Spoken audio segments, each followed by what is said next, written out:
하나님의 말씀을 봉독해 드리겠습니다. 마태복음 5장 9절 말씀입니다. 봉독하겠습니다. 화평하게 하는 자는 복이 있나니 그들이 하나님의 아들이라 일컬음을 받을 것이며. 아멘. 오늘은 화평하게 하는 자의 복이라는 제목으로 함께 말씀을 듣겠습니다. 오늘도 하나님께서 예배드린 우리 성도님들을 만나주시고 생명의 말씀을 통해서 풍성한 은혜를 내려주시기를 축원합니다.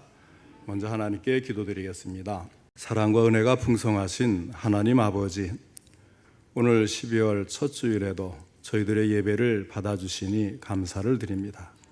예배드리는 저희들을 위해서 또 귀한 말씀, 생명의 말씀을 주심도 감사를 드립니다. 이 말씀을 전할 때도 들을 때도 성령님이 함께 하시고 도우셔서 이 말씀의 뜻을 바르게 깨닫고 실천할 수 있도록 믿음도 더해 주시옵소서.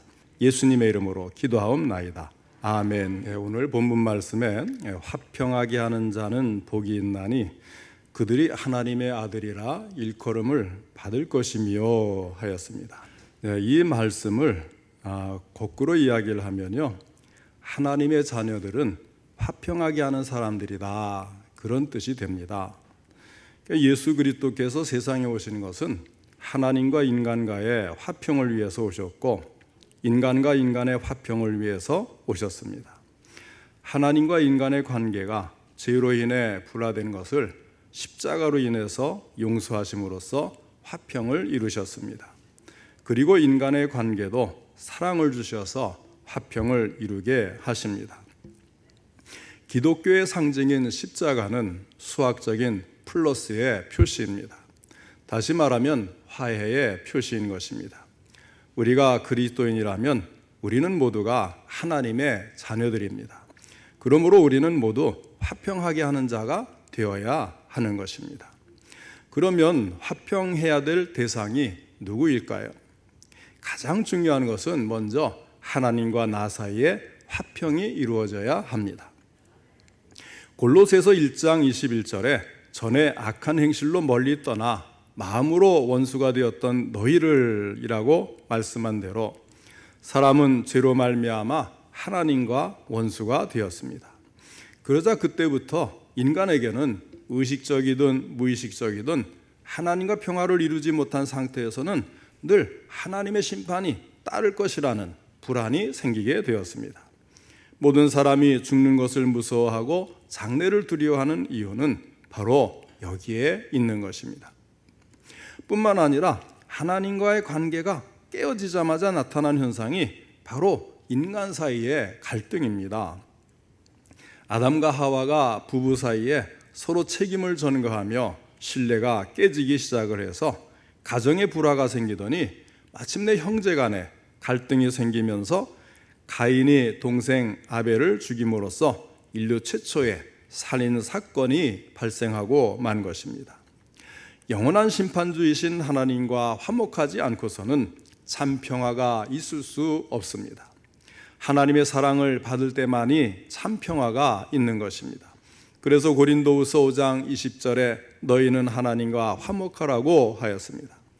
이처럼 하나님과 우리가 원수 되었을 때에 하나님께서 독생자 예수 그리스도를 보내주셨습니다. 예수님이 십자가에 죽으심으로 화목제물이 되셨습니다. 그러므로 우리는 예수 그리스도를 진실하게 믿음으로 하나님과 우리가 화평을 누릴 수 있게 된 것입니다. 그리하여 에베소서 2장 13절로 14절에서 이제는 전에 멀리 있던 너희가 그리스도 예수 안에서 그리스도의 피로 가까워졌느니라. 그는 우리의 화평이신지라 둘로 하나를 만드사 원수된 것 곧 중간에 막힌 담을 자기 육체로 허시고 하였습니다. 그러니까 하나님과 우리 사이에 가로막힌 죄의 담을 먼저 헐어버리고 화목하는 그런 믿음을 우리에게 갖도록 하시는 것입니다. 그리고 이제는 하나님과 더불어 원수되었던 불편의 관계를 예수 안에서 청산하고 화목하게 되었습니다.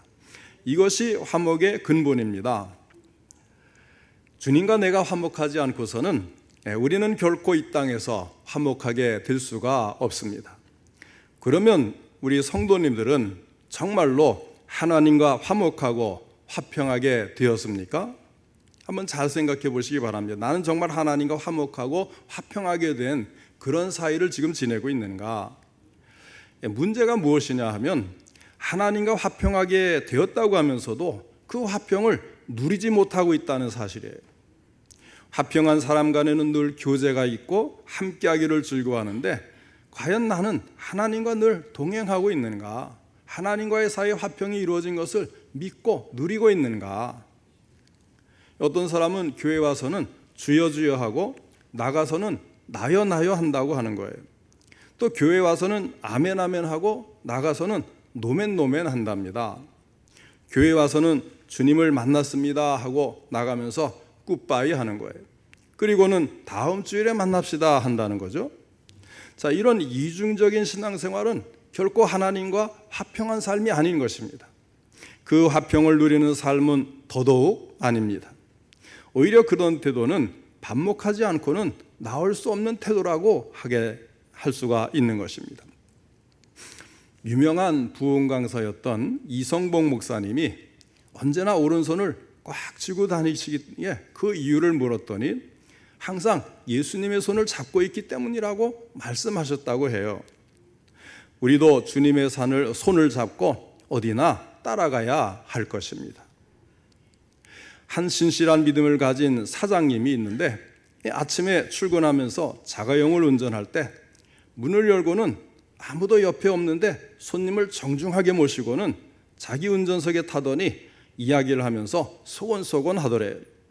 아들이 그것을 보고 이상해서 물어보았습니다. 아버지, 아무도 없는데 아버지는 누구하고 이야기를 하세요? 그러니까 예수님을 모시고 간다 하고 대답을 하더랍니다. 여러분, 하나님과 더불어 화평을 누리는 삶은 그분과 늘 함께함으로써 표시되는 것입니다.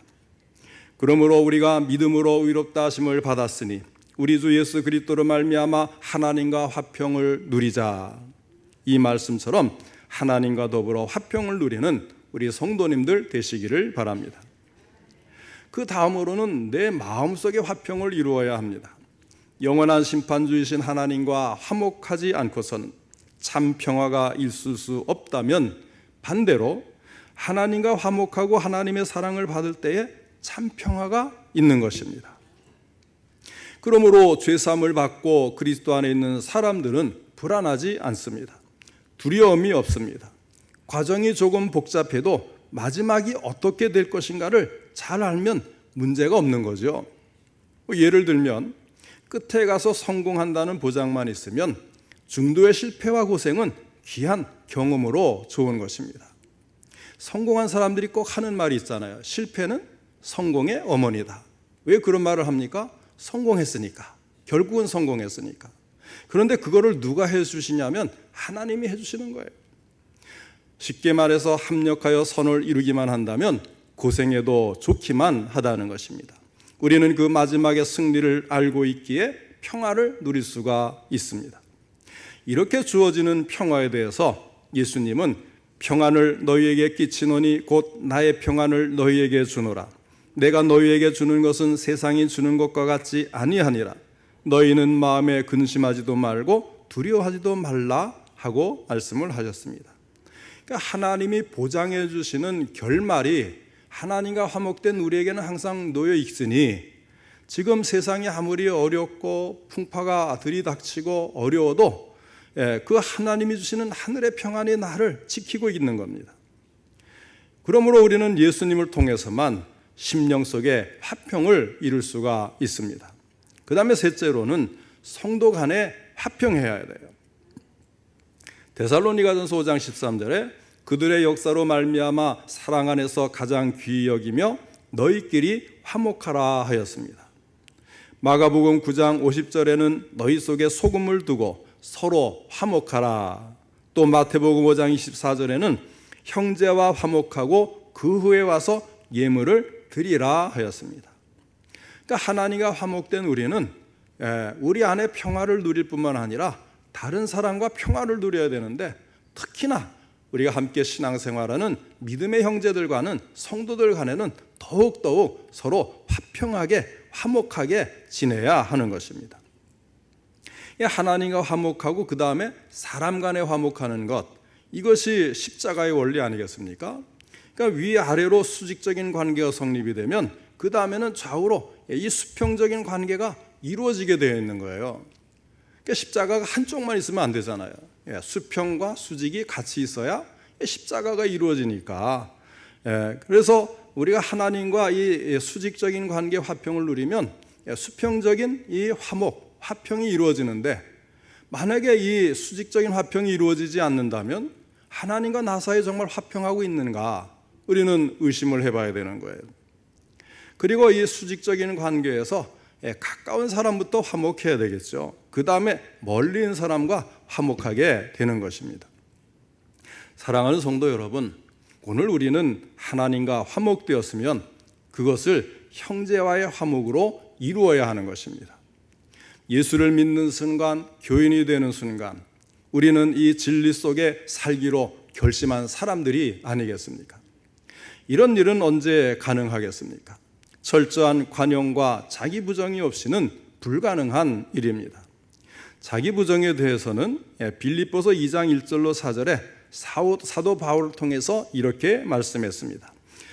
그러므로 그리스도 안에 무슨 권면이나 사랑에 무슨 위로나 성령에 무슨 교제나 긍휼이나 자비가 있거든 마음을 같이하여 같은 사랑을 가지고 뜻을 합하며 한 마음을 품어 아무 일에든지 다툼이나 허용으로 하지 말고 오직 겸손한 마음으로 각각 자기보다 남을 낮게 여기고 각각 자기 일을 돌볼 뿐더러 또한 각각 다른 사람들의 일을 돌보아 나의 기쁨을 충만하게 하라 하였습니다.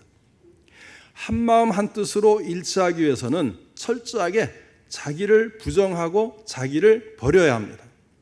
자기 허영심을 버려야 돼요. 남을 낮게 여겨야 돼요. 그리고 다투는 마음도 버려야 합니다. 교만한 사람은 절대로 남과 화목할 수가 없습니다. 왜냐하면 자기 위주로 살기 때문에 남을 원수로 보는 거예요. 허영심으로 사는 사람은 자기 명성을 위해서 아무도 용납하지를 않습니다. 또 자기 중심으로 사는 사람은 남들을 다 자기의 이용물로 보는 거예요. 상대방을 생각하지 않음으로 일치할 수가 없습니다. 그러기에 우리가 성도 간에 형제로서 함께 조화를 이루며 살려고 하면 먼저 자기를 부정해야만 하는 것입니다. 이렇게 되지 않고서는 일치할 수가 없어요. 화목할 수가 없습니다. 오늘 이 시간 우리 안에 있는 모든 교만과 자기중심적인 생각과 편견을 버리는 은혜가 있기를 원합니다. 그리고 서로를 비판하는 것이 아니라 서로 이해하고 사랑하고 대화하면서 온전한 화평을 이루는 우리 성도님들 되시기를 바랍니다. 넷째로는 이웃과 화평을 이루어야 합니다. 로마서 12장 18절에 할 수 있거든 너희로서는 모든 사람과 더불어 화목하라 했고, 히브리서 12장 14절에는 모든 사람과 더불어 화평함과 거룩함을 따르라.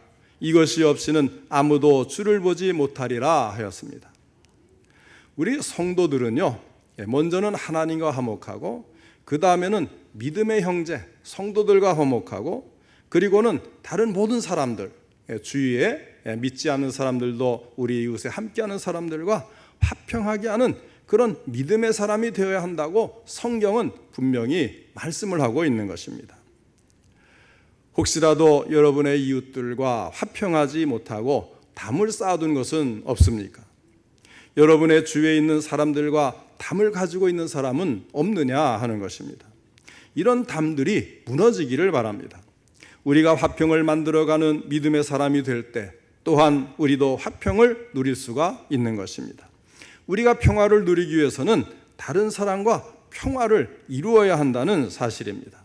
다른 사람과 불화할 때 어떻게 나에게 평화가 있을 수가 있겠습니까?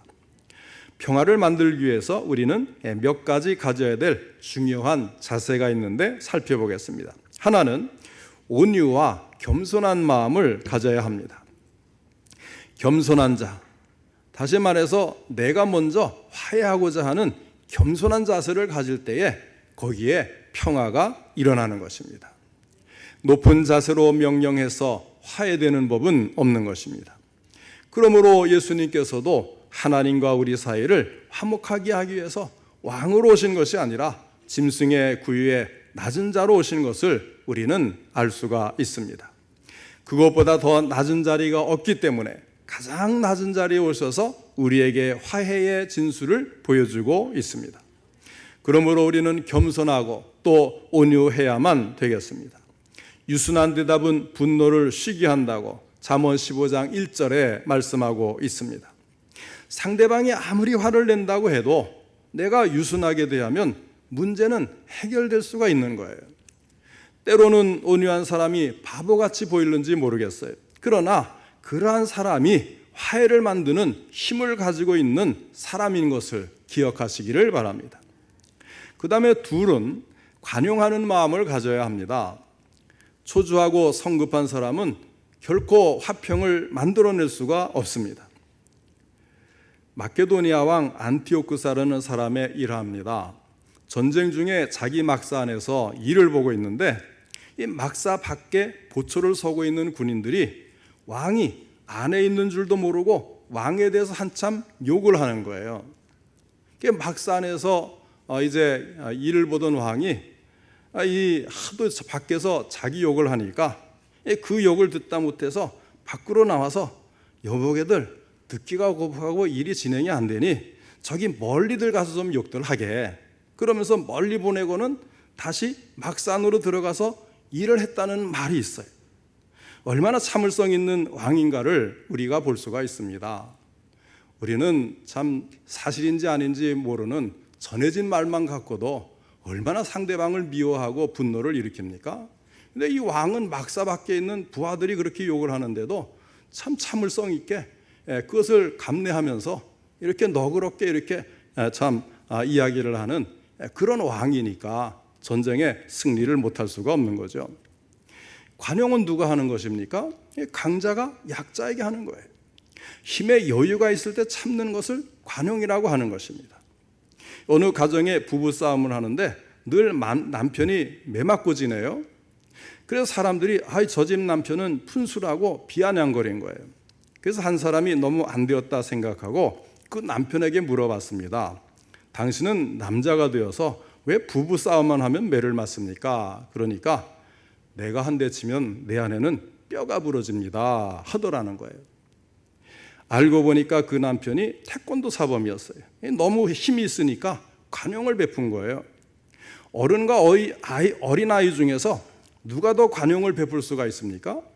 큰 사람일수록 너그러움이 있고 긴 안목으로 말미암아 관용을 베풀 수가 있고 이러한 사람이 화평을 만들어가는 사람인 것을 믿으시기 바랍니다. 그 다음에 이제 셋은 희생의 대가를 치르는 사람이 되어야 합니다. 평화를 사랑하고 평화를 말하는 사람은 많이 있어요. 누구나 그렇게 이야기하죠. 대놓고 평화는 필요 없다 이렇게 얘기하는 사람이 어디 있겠어요? 그러나 아무리 평화를 외쳐도 평화로운 고장에 불을 지르고 평화로운 마음속에 불을 지르면서 평화를 이룩할 수는 없는 것 아니겠어요? 말은 평화인데 행동은 불을 붙이는 거예요.